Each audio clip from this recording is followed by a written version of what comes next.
오늘 새벽에도 하나님의 은혜가 저와 여러분에게 함께하기를 기원합니다.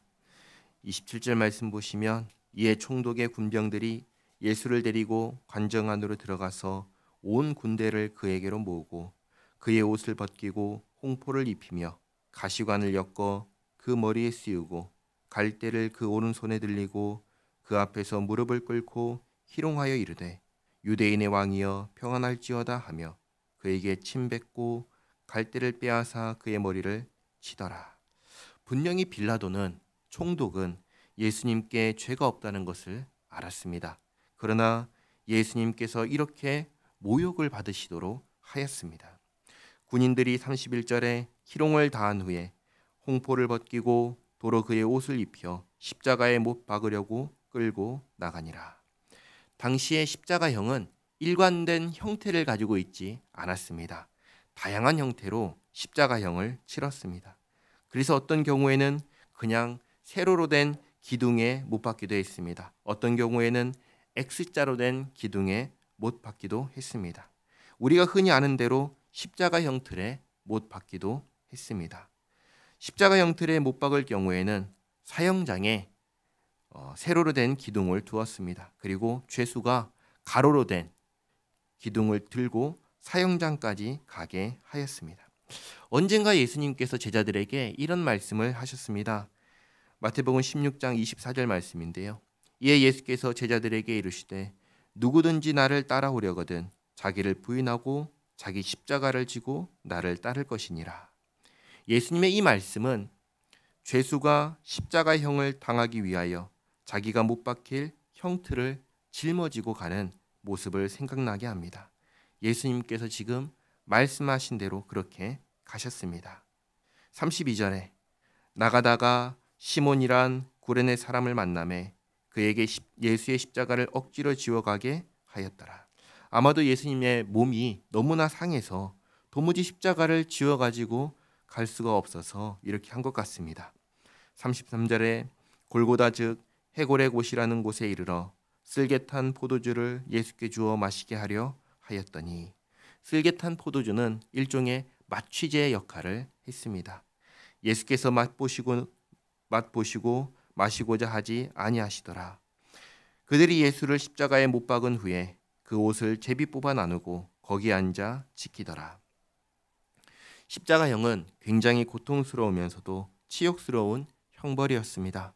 고통스럽다는 것은 손과 발에 못으로 박혔기 때문이기도 하지만 이 상태로 매달려서 천천히 죽어가기 때문입니다.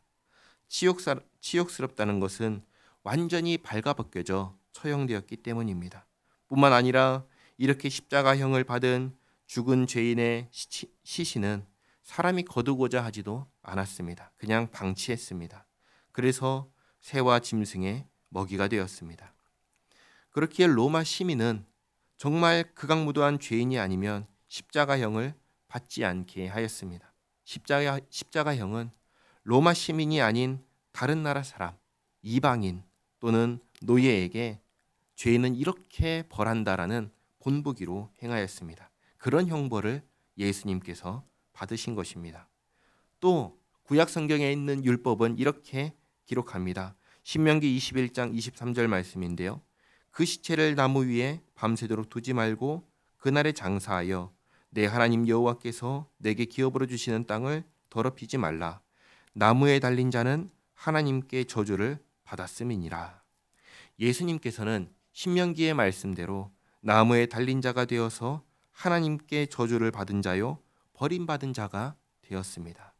예수님의 십자가형은 또한 시편의 말씀을 성취하는데 시편 22편 18절 말씀에는 내 겉옷을 나누며 속옷을 제비 뽑나이다 라고 말씀하시며 예수님의 옷을 군인들이 나눠 가진 것을 그렇게 말씀하십니다. 마태복음 27장 37절부터 말씀 또 읽겠습니다. 그 머리 위에 이는 유대인의 왕 예수라 쓴 죄패를 붙였더라. 이때 예수와 함께 강도들이 십자가에 못 박히니 하나는 우편에 하나는 좌편에 있더라. 지나가는 자들은 자기 머리를 흔들며 예수를 모욕하여 이르되 성전을 헐고 사흘에 짓는 자여 내가 만일 하나님의 아들이여든 자기를 구원하고 십자가에서 내려오라 하며 그와 같이 대제사장들도 서기관들과 장로들과 함께 희롱하여 이르되 그가 남은 구원하였으되 자기는 구원할 수 없도다. 그가 이스라엘의 왕이로다. 지금 십자가에서 내려올지어다. 그리하면 우리가 믿겠노라. 그가 하나님을 신뢰하니 하나님이 원하시면 이제 그를 구원하실지라. 그의 말이 나는 하나님의 아들이라 하였도다 하며 함께 십자가에 못 박힌 강도들도 이와 같이 욕하더라. 이러한 일들도 시편 22편 말씀이 그대로 이루어졌음을 보여줍니다. 시편 22편 7절과 8절 말씀을 보시면 나를 보는 자는 다 나를 비웃으며 입술을 삐죽거리고 머리를 흔들며 말하되 그가 하나님께 의탁하니 구원하실 걸 그를 기뻐하시니 건지실 걸 하나이다. 시편 22편은 다윗이 쓴 시입니다. 버림받은 자의 고통을 이야기합니다. 예수님께서는 이날에 세상 사람들로부터 버림받았습니다. 세상의 가장 높은 자에게서부터 가장 낮은 죄인에 이르기까지 모든 사람에게 버림받으셨습니다. 하나님이신 예수님께서 이날 가장 낮은 자리에 가장 비참한 존재가 되셨습니다. 왜 이렇게 되셨습니까? 우리를 위해서, 나를 위해서입니다. 우리를 살리기 위해서 이렇게 되셨습니다. 이것을 잊지 마시기 바랍니다. 기도하겠습니다. 하나님, 예수님께서 십자가에 못 박히셨습니다. 죄가 없으심에도 불구하고 죄인이 되셨습니다. 가장 영화로우신 하나님께서 가장 비참한 존재가 되셨습니다. 이 세상의 가장 높은 존재로부터 가장 낮은 존재에 이르기까지 모든 사람에게 버림받으셨습니다. 그리고 하나님께 저주를 받은 존재가 되셨습니다. 하나님, 이 일이 나를 살리기 위하여, 우리를 살리기 위하여 감당하신 일이십니다. 그냥 스스로 자처하여 죄를 범하여 죄인이 되어 죽어 마땅한 멸망할 나를, 우리를 살리기 위해서 이 모든 일을 친히 감당하셨습니다. 하나님, 우리가 무엇이기에 이렇게 하시나이까? 하나님, 우리가 무엇이기에 이렇게 은혜를 베푸시나이까? 하나님, 우리가 무엇이기에 이렇게 사랑하시나이까? 하나님, 우리의 구원이, 우리의 생명이 이러한 대가를 치르고 주신 것임을 잊지 않게 하옵소서. 우리가 받은 은혜를 한없이 가볍게, 한없이 저급하게 만들지 않게 하옵소서. 더 이상 저주받을 죄인으로 살지 않게 하옵소서. 은혜를 아는 사람으로, 감사하는 사람으로 살게 하옵소서. 예수님의 이름으로 기도하옵나이다. 아멘.